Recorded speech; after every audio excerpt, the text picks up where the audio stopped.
All right. Hello, everybody. So, what we're doing here is I'm going to walk you guys through Show What You Know Eras and Events Part 1.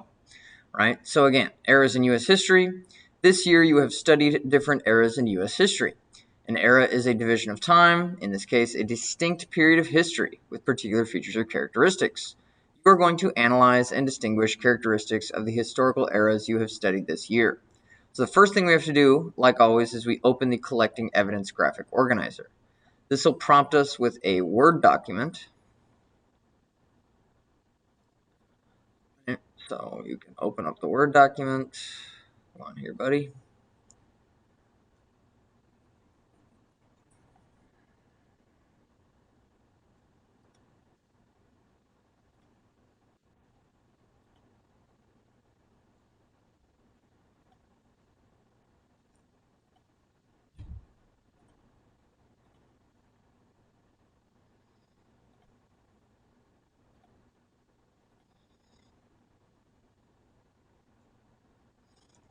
Open up the document here. Give it a second.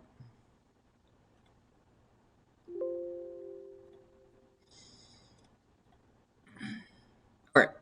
So once you have the graphic organizer, I recommend that you split it to the right side.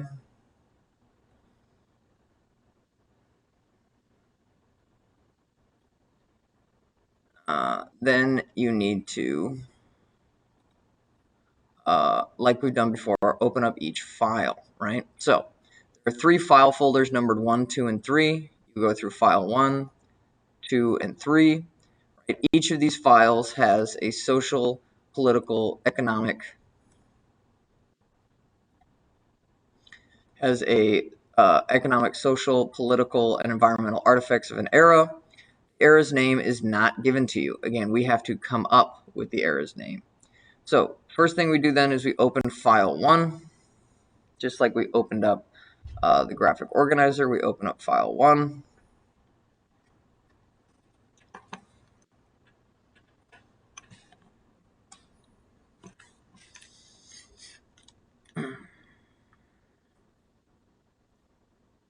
Okay, so here we see the Spanish-American War, right? This clearly is the era of imperialism.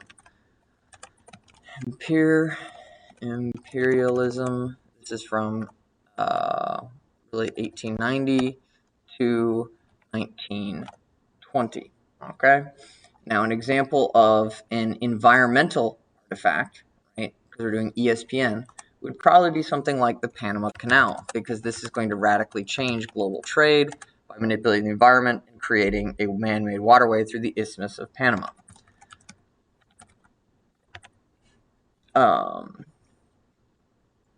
You could do political, right? Is the dollar diplomacy, right? This was Howard Taft's predatory loan system to Latin American countries.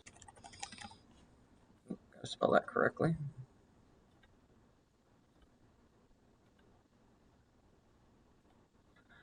Let's see, social. We need a social one now. Could probably do missionaries for social. Okay, do missionaries for social.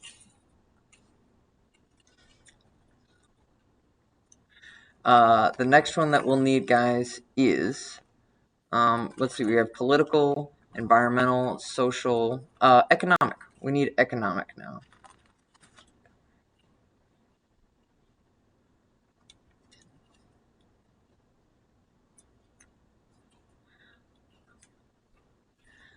So we need an economic one. New markets, right? That was one of the reasons why we had a rationale for imperialism.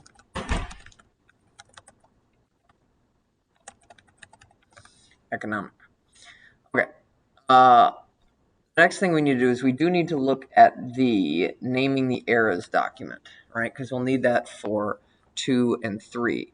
Now, thankfully, they gave us the answer with a world power here, but for 2 and 3, we'll have to come up with different ones.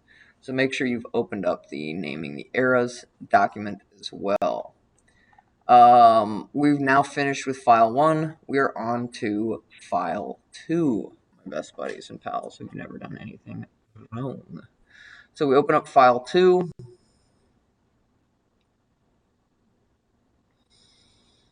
Let load for a second. I'm naming the errors document.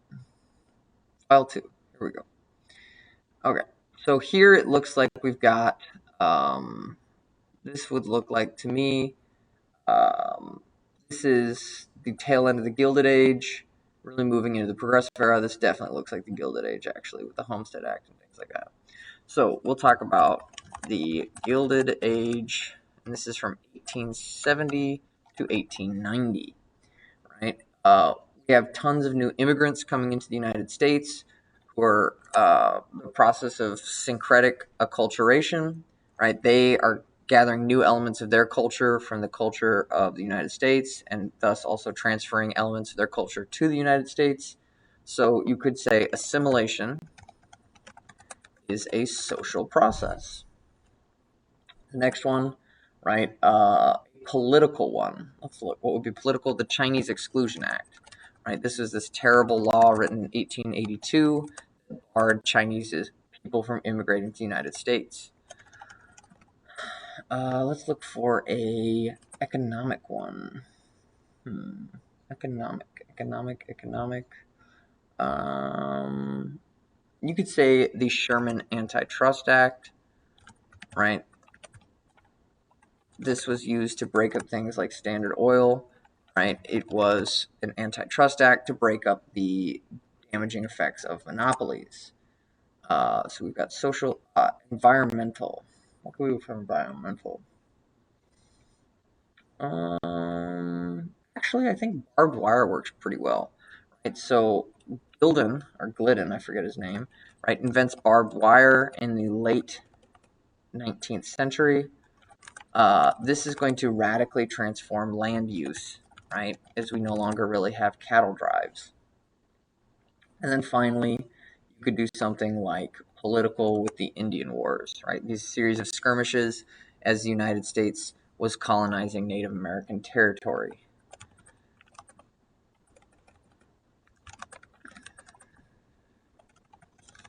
Okay.